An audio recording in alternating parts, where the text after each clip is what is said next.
Mesdames et messieurs, bonjour et ravi de vous retrouver dans cette nouvelle édition, dans votre émission semi-hebdomadaire l'Égypte à la une, votre fenêtre sur le monde égyptien, votre fenêtre sur les grands événements qui ont émaillé la scène égyptienne durant les derniers jours. Bien sûr, à la une de la scène égyptienne, c'est la question de la bande de Gaza où les populations civiles palestiniennes sont imposées à un blocus humain de la part de l'occupation israélienne qui mène jour et nuit des bombardements, et plutôt des massacres, des crimes contre l'humanité, contre cette population civile palestinienne. Donc aujourd'hui, des dizaines d'étrangers de binationaux ont quitté aujourd'hui la bande de Gaza vers l'Égypte par le terminal frontalier de Rafah, ouvert pour la première fois aux personnes au 26e jour de la guerre que mène l'occupation israélienne contre les civils palestiniens dans la bande de Gaza. Et ils ont été autorisés à entrer dans le terminal vers 7h45 GMT, après que les autorités égyptiennes ont annoncé son ouverture exceptionnelle pour permettre le passage de près de 90 blessés palestiniens d'environ 545 binationaux étrangers. Selon une première annonce hier soir, le terminal devait permettre le passage des blessés seulement, mais des responsables égyptiens et palestiniens du terminal ont indiqué ce matin que près de 545 binationaux étrangers seraient aussi autorisés à quitter la bande de Gaza. Une liste avec leur nom, nationalité et numéro de passeport a été publiée par l'administration de la partie palestinienne du terminal. Selon un responsable palestinien en terminal, un total de 88 blessés, dont 40 enfants, des femmes et des personnes âgées, devaient partir via Rafah pour être soignés dans des hôpitaux égyptiens. Il a ajouté que les enfants et certaines personnes âgées auront des accompagnateurs avec eux. Le porte-parole du ministère de la Santé au gouvernement du Hamas à Gaza a affirmé que ses services avaient soumis à l'Égypte une liste de 4000 blessés nécessitant des soins qui ne peuvent être fournis dans la bande de Gaza. Il a espéré que les blessés peuvent y partir dans les prochains jours car ils ont besoin d'interventions chirurgicales qui ne peuvent être accomplies à Gaza et qu'il faut sauver leur vie.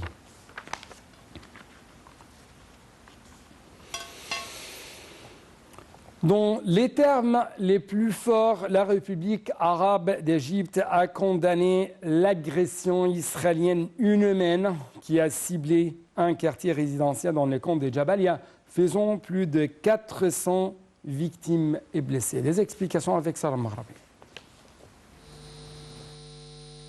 L'Égypte, dans un communiqué émis par son ministère des Affaires étrangères, a considéré cette nouvelle frappe des forces de l'occupation israélienne une violation flagrante des dispositions des lois internationales et du droit international humanitaire qui aggrave la crise actuelle et prévoit des retombées considérables à tous les niveaux. L'Égypte a mis en garde contre les répercussions de ces attaques, prenant pour cible les civils innocents dans leurs abris aux alentours des centres médicaux et hôpitaux dans lesquels ils trouvent leur refuge et fuient les bombardements violents et sans arrêt. L'Égypte, via son ministère, a appelé tous les pays et parties internationales à condamner ces frappes d'une manière décisive et sans aucune ambiguïté, demander de les stopper immédiatement et exiger de la communauté internationale d'assumer ses responsabilités en assurant la protection nécessaire aux civils palestiniens. L'Égypte réitère l'importance de la conjugaison des efforts internationaux en vue de garantir l'accès sécurisé, total et durable des aides humanitaires et de secours en vue d'alléger le fardeau de ce drame humanitaire pesant sur les épaules du peuple palestinien à Gaza.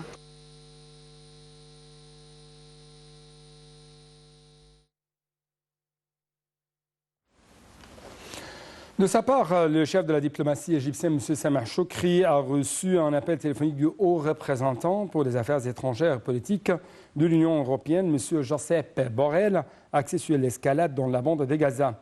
Le porte-parole du ministère des Affaires étrangères a déclaré que lors de cet entretien, Choukri et Borrell avaient échangé les visions sur l'importance de l'application d'une trêve humanitaire et la protection des civils à Gaza.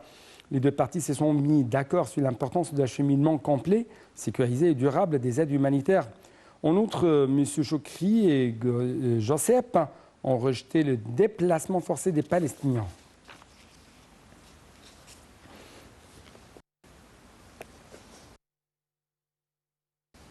L'ambassadeur Ahmed Abouzid, porte-parole officiel du ministère des Affaires étrangères et directeur du département de diplomatie publique, a déclaré que M. Samar Choukri, le ministre égyptien des Affaires étrangères, avait reçu hier au siège du ministère des Affaires étrangères M. Philippe Lazzarini, commissaire général de l'Office de secours et de travaux des Nations Unies pour les réfugiés de Palestine au Nord. La réunion a porté sur l'examen de la détérioration de la situation humanitaire dans la bande de Gaza, la nécessité d'assurer un accès complet à l'aide humanitaire et au secours. Les explications tout de suite.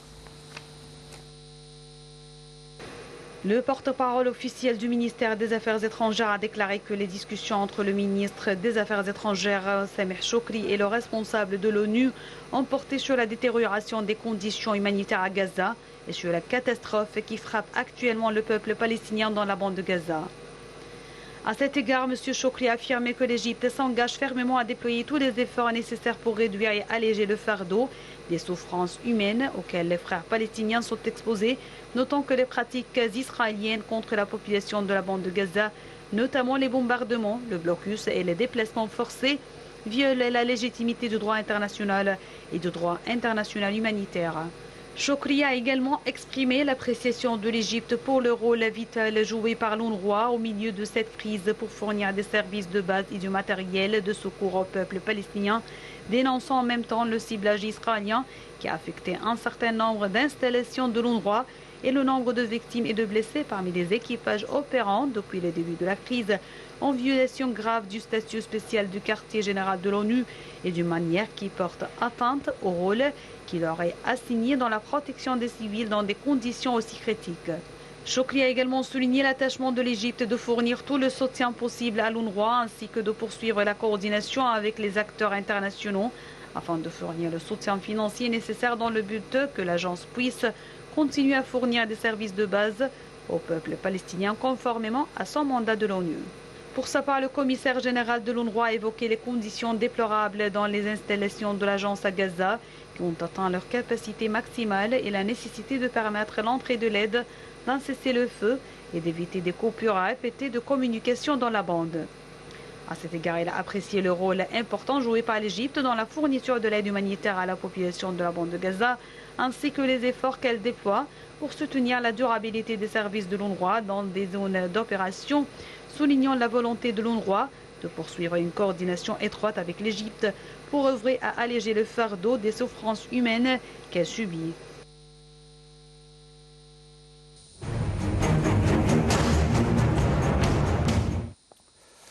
D'autre part, le ministre égyptien des Affaires étrangères, M. Samar Choukri, a souligné lundi la nécessité d'instaurer une trêve humanitaire immédiate à Gaza, faisant état des dangers de l'expansion des opérations terrestres d'Israël dans l'enclave palestinienne.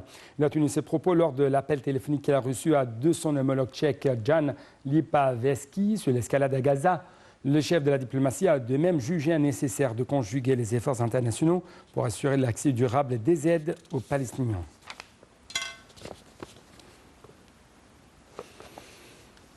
D'autre part, le ministre des Affaires étrangères, Samar Choukri, examine avec son homologue jordanien les derniers développements de l'escalade militaire à Gaza avec plus de précision. L'ambassadeur Ahmed Abouzid, le porte-parole officiel des directeurs des départements de diplomatie publique au ministère des Affaires étrangères, a déclaré que le ministre des Affaires étrangères, Samar Choukri, avait communiqué par téléphone avec M. Ayman Safadi, vice-premier ministre et ministre des Affaires étrangères et des Affaires des expatriés de Jordanie.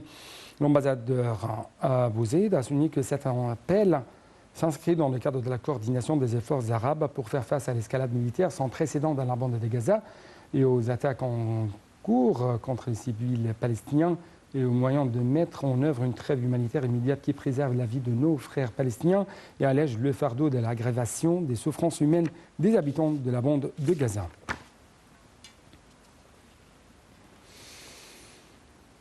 Le porte-parole du ministère des Affaires étrangères, l'ambassadeur Ahmed Abouzid, a de même déclaré que M. Samar Choukri avait reçu un appel téléphonique de M. Volker Turk, au commissaire des Nations Unies aux droits de l'homme, qui a abordé la détérioration des conditions humanitaires dans la bande de Gaza, les efforts visant à coordonner les efforts internationaux pour mettre en œuvre l'aide aux populations du secteur. Le porte-parole du ministère des Affaires étrangères a déclaré que l'appel était axé sur l'évaluation de la situation humanitaire actuelle à la lumière de l'aggravation des désastres auxquels est confronté le peuple palestinien dans la bande de Gaza. Ce choc a souligné la nécessité pour la communauté internationale et les organes compétents des Nations Unies de jouer leur rôle important afin d'alléger les souffrances humaines auxquelles les Palestiniens sont exposés en raison des pratiques de punition collective, y compris le bombardement israélien continu, le blocus et les déplacements forcés en violation de toutes les dispositions du droit international humanitaire. Les deux parties ont également souligné la nécessité d'assurer un accès total et durable des humanitaires à Gaza sans obstacle, en assurant la protection nécessaire aux civils ainsi que le rejet des politiques de déplacement forcé de la population de la bande de Gaza.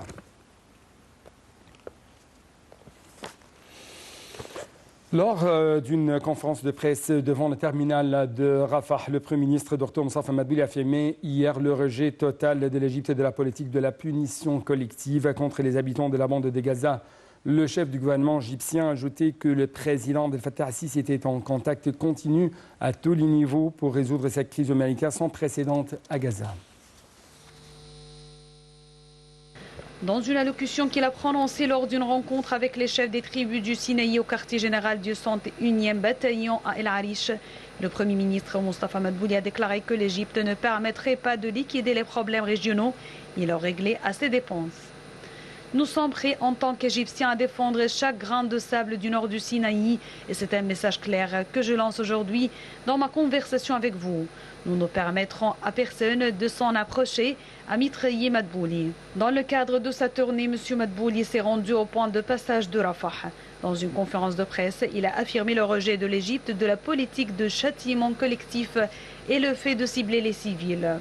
Il a ajouté qu'il n'y aura pas de stabilité dans la région sans solution à deux États, expliquant que l'Égypte appelle au monde à adopter cette solution globale qui garantit que la crise humanitaire ne se répète pas maintenant. Il a également souligné le refus de l'Égypte de liquider la cause palestinienne aux dépenses de qui que soit. Madbouli a appelé les pays du monde à condamner la tombée des victimes civiles des deux côtés. Selon lui, pendant des décennies, l'Égypte a assumé le fardeau de la cause palestinienne et n'acceptera jamais qu'elle soit liquidée.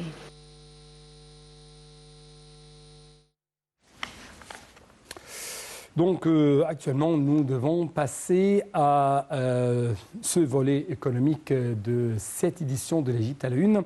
Et à la une de notre volet économique, c'est le Premier ministre Dr Moustafa Madbouli qui a rencontré lundi une délégation d'hommes d'affaires allemands représentant 15 entreprises, membres de la Chambre du commerce et d'industrie arabo-allemande. M. Madbouli a affirmé le plein soutien du gouvernement à la coopération entre les milieux d'affaires égyptiens et allemands dans leur projet commun, notamment que l'Égypte et l'Allemagne entretiennent des relations solides au niveau politique et économique. Au cours de la réunion, l'ambassadeur d'Allemagne au Caire a salué les solides relations politiques et économiques entre l'Égypte et l'Allemagne.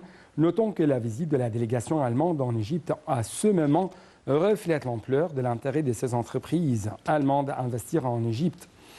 Le partenariat économique entre les deux pays porte sur le domaine de la numérisation, de l'industrie, des infrastructures, de l'énergie.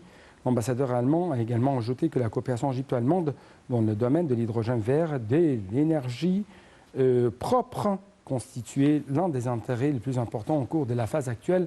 Par ailleurs, le président de la Chambre de commerce et d'industrie arabo-allemande a déclaré que la délégation qui l'accompagnait comprenait des entreprises de la plupart des secteurs économiques, notamment l'ingénierie, les systèmes de pompage d'eau, l'hôtellerie, le conseil financier, les soins de santé, l'énergie et la construction.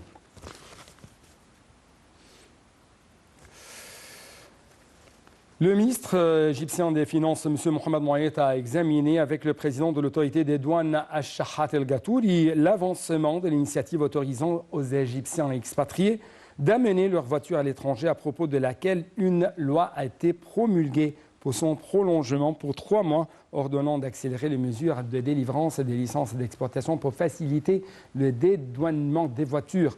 Dans un communiqué publié hier par le ministère des Finances, M. Moayet a affirmé l'importance de la communication avec les expatriés désireux de profiter de cette initiative pour recevoir leurs demandes et y répondre immédiatement de manière à ce que la hotline lancée pour la première fois soit un instrument efficace à cet égard.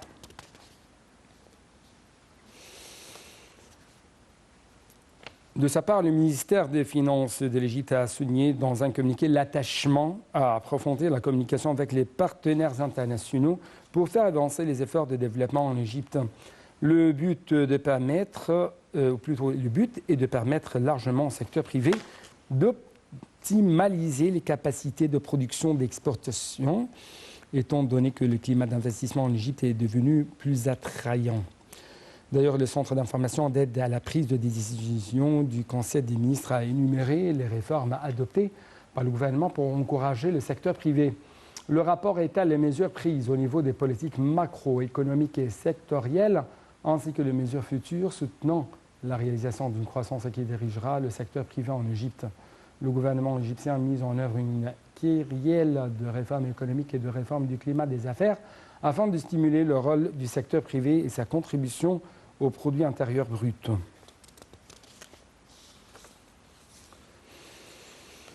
Le ministre du Pétrole, Tariq El Molla, a souligné lundi la nécessité de déterminer les priorités pour suivre le rythme de changements et événements mondiaux successifs qui ont directement affecté la carte mondiale des investissements. Lors d'une réunion avec le conseil d'administration de l'autorité générale de la zone économique du Triangle d'Or, pour examiner les opportunités d'investissement possibles, il a jugé important d'adopter les idées non traditionnelles pour promouvoir les investissements dans la région du Triangle d'Or, de profiter de ses capacités d'exploiter les ressources naturelles qui y sont disponibles pour développer la région, jouer son rôle de soutien à l'économie nationale. Le ministre a mis l'accent sur l'importance de la coopération de l'intégration de l'autorité générale de la zone économique du Triangle d'Or et les différentes agences de l'État afin de surmonter tout obstacle face à la mise en œuvre de projets d'investissement dans divers domaines.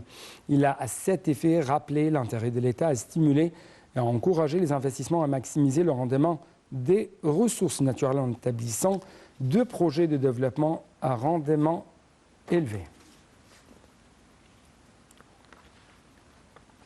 Clôturons donc cette édition par cette dernière information qui va jeter plus de lumière sur la réhabilitation des sites au Caire et à Luxor. Donc, dans cette partie monumentale et touristique, on trouve que le ministère du Tourisme et des Antiquités a donné son feu vert à l'agence américaine USAID pour restaurer et développer des sites archéologiques au Caire à Luxor. Il s'agit de 8 sites au Caire, divisés en 3 groupes, Bab Zouila, Darb el-Ahmar et Darb el-Labana, ainsi que 2 sites à Thèbes.